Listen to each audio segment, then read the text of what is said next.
തൃശൂരിന്റെ സ്ഥിരം കാഴ്ചകളിൽ ഒന്നായിരുന്നു അത്. കാക്കി വേഷത്തിൽ തോൾസഞ്ചിയും കാലൻകുടയുമായി നീങ്ങുന്ന ആ രൂപം, അതായിരുന്നു തീറ്ററപ്പായി.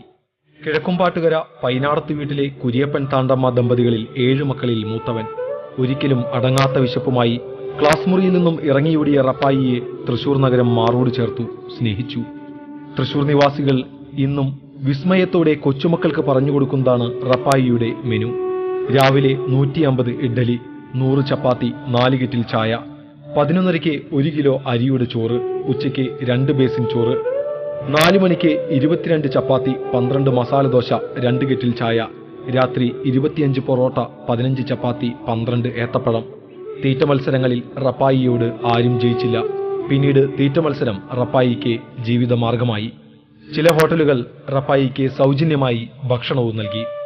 ആരുടെ മുന്നിലും കൈനീട്ടിയില്ല, ആരെയും ബുദ്ധിമുട്ടിച്ചുമില്ല.